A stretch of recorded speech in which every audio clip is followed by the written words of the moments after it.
अस्सलाम वालेकुम, मैं हूं फातिमा वसीम और आप देख रहे हैं 89 न्यूज़। और आमिर हमारे साथ मौजूद हैं। बात करेंगे प्रोटोकॉल लिमिटेड पंजाब गवर्नमेंट के बारे में, जो कि कुछ दिनों पहले सर ने एक प्रोग्राम में बैठ के ये कहा था कि बल्कि एक सजेशन दिया था और उस पर अमल दरामद इतनी जल्दी होगा ये सोचा नहीं था कि पंजाब गवर्नमेंट अपना प्रोटोकॉल लिमिटेड कर दे। तो इस बारे में सर से बात करेंगे कि सर को ये बात पता है कैसे चली और मतलब कि इतनी एक्यूरेट सजेशन कैसे सर ने दे दी।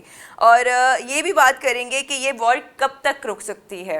क्या एक खबर है जो आने वाली है या कोई इस तरह की कोई डेंजर जोन में तो नहीं हम लोग बैठे हुए, चूँकि लाहौर और इस्लामाबाद अगर देखा जाए तो रेड अलर्ट पे है इस वक्त, और बहुत सारी चीज़ों को इन लोगों ने कट डाउन कर दिया हुआ है अभी तक के हिसाब से।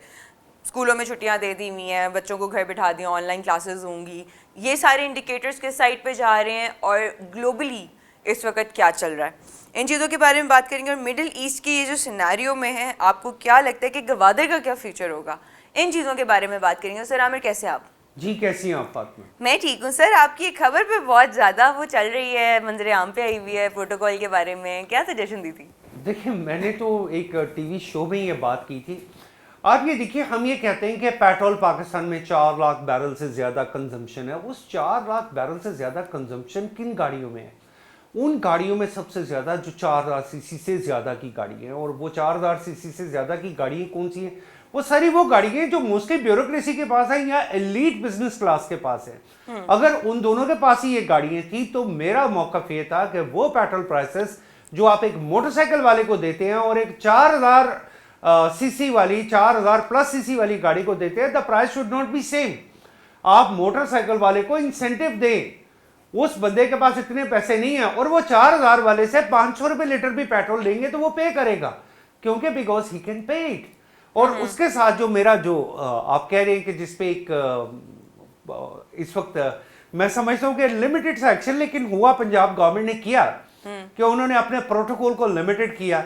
अब प्रोटोकॉल की गाड़ी चल रही होती है, मैं आप कई दफा देखेंगे, और वो गाड़ी सिर्फ ये नहीं कि उसमें सीएम जा रहे हैं, उसमें बहुत सारे ऐसे ब्यूरोक्रेट भी हैं जो अपनी प्रोटोकॉल को एंजॉय कर रहे होते हैं। और उस पूरे कॉन्वॉय में 10 से 15 गाड़ी होती है, और वो 10 से 15 गाड़ी कौन सी होती है? 4000 सीसी से ज्यादा वाली। भाई, अगर आपने इतने कॉन्वॉय के साथ चलना है या आपको इतनी प्रॉब्लम है तो you are not a public servant, या आप हमारे रिप्रेजेंटेटिव नहीं है। अगर आपकी आवाम सड़कों पे पैदल चल सकती है तो आप भी चल सकते हैं, अगर आपकी आवाम बगैर प्रोटोकॉल के चल सकती है तो आप भी चल सकते हैं। तो मैं वाकई अप्रिशिएट करता हूं कि उससे अगले ही दिन मोहतरमा हमारी जो मरियम नवाज साहब है, उन्होंने एक एक्शन ये लिया कि उन्होंने लिमिटेड कर दिया अपने प्रोटोकॉल के पूरे कॉन्वॉय को और अरेंजमेंट को। ये अच्छी चीज़ है। आपने आवाम को जब एक चीज़ देनी है, अवाम को सबसे पहले जो चीज़ दी जाती है वो रोटी और हिफाजत से भी ज़्यादा वो होता है एतमाद, कॉन्फिडेंस। जब आप एतमाद दे देते हैं अवाम को कि हम भी वही रोटी खा रहे हैं जो आप लोग खा रहे हो, हम भी उसी तरह सफ़र कर रहे हैं जैसे आप लोग सफ़र कर रहे हो, और elite class and common class का डिफरेंस आप नैरो कर देते हो, तो ये वो स्टेप होता है कि जब अवाम आप पे एतमाद करना शुरू कर देती है। और फातिमा, आप दुनिया की बड़ी से बड़ी जंग लड़ सकते हैं उस वक्त जब आपकी अवाम को एतमाद होता है अपने हुक्मरानों पे। तो ये जो प्रोटोकॉल वाली बात है, ये बेसिकली एक एतमाद का इशारा है कि अगर हम लोग सेक्रीफाइस कर रहे हैं तो आप भी सेक्रीफाइस करें। तो बिल्कुल ये किया गया। बल्कि अब तो हमारे प्राइम मिनिस्टर ने बहुत सारे फॉरेन विजिट और फिर स्कूलों को भी लिमिटेड कर दिया। जैसे उन्होंने कहा जी ठीक है, वर्क फ्रॉम होम का एक्सपीरियंस।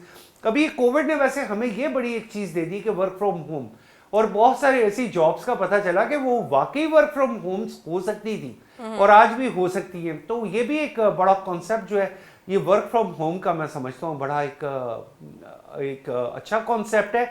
और फिर उसके अलावा 4 वर्किंग डेज भी ठीक है। अगर आपके पास ऐसे लिमिटेड रिसोर्सेज है तो हम लोग नॉर्मली ये कहते हैं कि जी गवर्नमेंट ने कोई फैसला किया। फातिमा, हमारे यहाँ पे वो चूरन बड़ा बिकता है जहाँ पे आपने गवर्नमेंट को क्रिटिसाइज करना है। हम क्यों नहीं समझते कि अगर गवर्नमेंट पॉजिटिव साइड भी है, कोई पॉजिटिव साइड भी है। देखिए, वो पूरी एक मशीनरी बैठी है, ब्रेन्स बैठे हैं। अगर उन्होंने कोई फैसला किया है वो पूरी दुनिया के मारूजी हालात को मद्देनजर रख के किया होगा। अगर वो ये सारे फैसले कर रहे हैं तो फिर आपको ये समझ आना चाहिए कि ये जो है ना, खाली मैटर इज नॉट ओनली कि जी हम ये समझते हैं, हम समझने वाले कौन होते हैं? असल चीज है, आपने गवर्नमेंट अपॉइंट किया, आपके पास एस्टैब्लिशमेंट है, मिलिट्री एस्टैब्लिशमेंट है, हर कोई अपने अपने सेक्टर को देख रहा है। लेकिन हमारे यहाँ पे बहुत सारे ऐसे मुजाहिदीन हैं जो टीवी पे बैठ के कोई भी तबसरा कर देते हैं और कोई भी चीज सामने ला के कहते हैं नहीं जी हमारे हिसाब से ये ऐसे होना चाहिए था। भाई आपके हिसाब से दुनिया नहीं चल सकती, दुनिया ने वैसे ही चलना है जैसे चल रही है। और अल्हम्दुलिल्लाह पाकिस्तान इतने बुरे हालात, ग्लोबली जो बुरे हालात हैं, उसके बावजूद ना सिर्फ सर्वाइव कर रहा है बल्कि बेहतरी की तरफ चल रहा है। I always hope for the best. But sir अभी ये तो एक पहला स्टेप है जिसमें उन्होंने प्रोटोकॉल को लिमिटेड किया। ऑब्वियसली एक सुनने में आ रहा था कि पेट्रोल की कमी होगी और ये सारा कुछ, जो कि हो भी रहा है। अगर देखा जाए तो काफ़ी लोग जो अफोर्ड कर सकते हैं वो तो इतनी ज़्यादा प्राइस पे भी अफोर्ड कर लेंगे, जो नहीं कर सकते उनके लिए तो कमी आ गई। और शायद आपने कल या परसों कोई आपने एक टिकटॉक या कहीं पे देखा भी होगा कि लोग अब रात को साइकिलिंग करना ज़्यादा प्रेफर कर रहे हैं। देखिए बात ये है फातिमा कि हम लोग ना बहुत सारी कन्वेंशनल चीज़ें भूल भी चुके हैं। आज मैं आपको एक पुराना वाकया याद करवाता हूँ, ऑल्दो इससे रिलेट करता या नहीं कि लेकिन जब कोविड था तो उन दिनों में एक चीज़ सामने नज़र आना शुरू हो गई। बहुत सारे ऐसे परिंदे नज़र आना शुरू हो गए जो हमें आम हालात में नज़र नहीं आते थे। क्यों? ह्यूमन ट्रैफिकिंग जो ऑन द रोड है वो कम हुई। और उसके साथ कभी मैंने उस वक्त सुना कि मार्गला की हिल्स में बार्किंग डियर्स, जो कि कर्से से समझा जा रहा था, वो बार्किंग डियर्स वो मार्गला की पहाड़ियों से नीचे उतर आए, सड़कों पे चलना शुरू हो गए। अच्छा। तो ये इसका मतलब है कि आप नेचर के करीब जा रहे हैं। अगर आप साइकिलिंग पे भी जा रहे हैं तो डॉक्टर भी तो कह ही देता है ना साइकिलिंग करें, तो भी ठीक है, आप नेचर के करीब जा रहे हैं। लेकिन मैं गवर्नमेंट ऑफ पंजाब को आज एक और सजेशन देना चाहता हूँ। अगर ऐसे ही डिसीजन है, अभी बहुत अच्छी बात है, मैं रेड बसेस, ग्रीन बसेस, ये सब कुछ देख रहा हूँ, ये सड़कों पे चल रही हैं। इन बसेस को इतना आराम दे और कंफर्टेबल कर दें, इतना जबरदस्त कर दें कि वो लोग प्रेफर करें। जैसे आज ऑरेंज ट्रेन में बहुत सारे लोग वो प्रेफर करते हैं कि वो अपनी गाड़ी पार्क करते हैं, वहां से ट्रेन में बैठते हैं, अपने काम पे चले जाते हैं और वापसी पे ट्रेन पे बैठ के वापस आ जाते हैं। वो लोग प्रेफर करें and that will happen only with the importance of the public transport। जब पब्लिक ट्रांसपोर्ट इतनी अच्छी होगी, इतनी मयारी होगी, तो ये जो लोगों ने अज़्दहाम बनाया हुआ है ट्रैफिक का, ये खत्म हो जाएगा। सर अगर देखा जाए तो इलेक्ट्रिक बसेस का आइडिया बहुत अच्छा था हमारे सीएम साहिबा का, बिकॉज उस पर मैंने खुद भी पर्सनली है। ओके उस वक्त था इनिशिएटिव जब उन्होंने लिया था। I am talking about that. अच्छा, उस वक्त भी मैंने उस पर ट्रैवल किया है। उस वक्त भी फातिमा बहुत सारे मुजाहिदीन यही कह रहे थे, नहीं जी ये अपना वेस्टेज ऑफ मनी है, ये करे। भाई अगर किसी ने कोई काम करना है तो वो काम नजर भी आएगा। अगर किसी का भी काम नजर आता है, बिग नॉन पॉलिटिकल, आप, मैं ये नहीं कहता कि पॉलिटिकली आप किसी को फेवर करें, लेकिन ये भी जरूरी नहीं है कि आप हर वक्त किसी को क्रिटिसाइज करें और इस तरीके से क्रिटिसाइज करें। मैं इस वजह से मैं समझता हूं कोई भी इकदाम अगर अच्छा अपनाया जाता है, इसको और बेहतर करने की जरूरत है। सबसे बड़ी दुनिया में मोटर बस कंपनी, हांगकांग एक बहुत छोटा सा मुल्क है, उसकी मोटर बस कंपनी है KMB, काउलून मोटर बस कंपनी, दुनिया की सबसे बड़ी मोटर बस कंपनी है। आपने एक स्ट्रीट से लेकर दूसरी स्ट्रीट तक कहीं भी ट्रेवल करना है, एक तो बसेस की लाइन मुख्तस है, आपकी बसेस की लाइन में गाड़ियां नहीं चल सकती, वहां पे सिर्फ बस ही चलेगी। और नंबर 2, हर एक डेस्टिनेशन से दूसरी डेस्टिनेशन तक।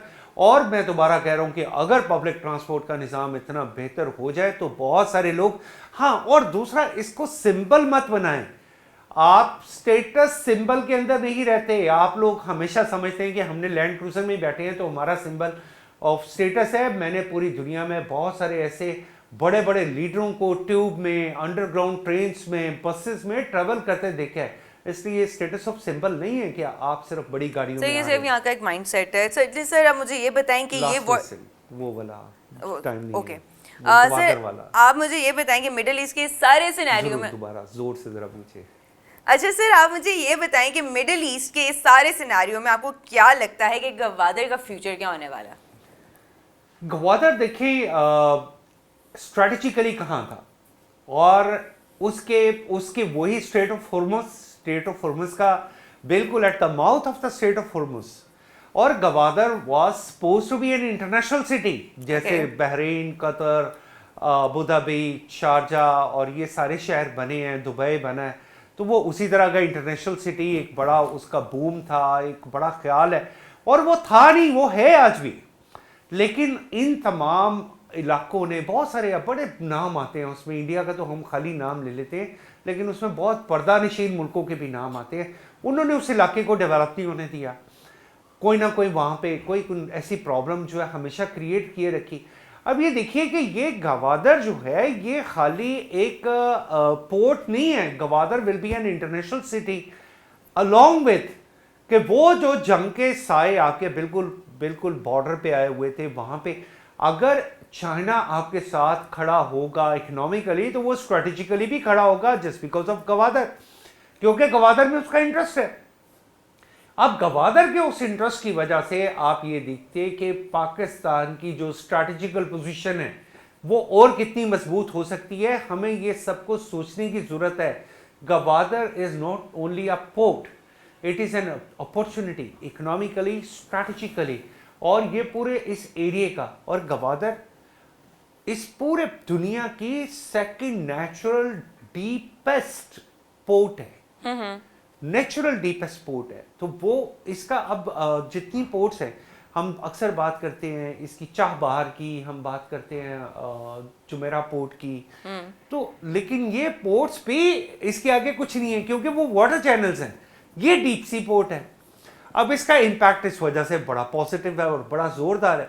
तो मैं इस सारे सिनेरियो में ये समझ रहा हूँ कि गवादर की इम्पोर्टेंस वो बढ़ रही है और ज़्यादा बढ़ रही है, और strategically, economically Pakistan government should be more wise to decide its mayor, like how they are going to develop this Gwadar port, and with the strategical and economical partnership of China that will really support Pakistan for the coming future, and this is a guarantee of our stability for the future. Okay sir, thank you so much for coming over, और इसी के साथ हम दोनों को इजाज़त दीजिए। इंशाल्लाह जल्द हाजिर होंगे एक नए प्रोग्राम के साथ, तब तक के लिए अल्लाह हाफिज़।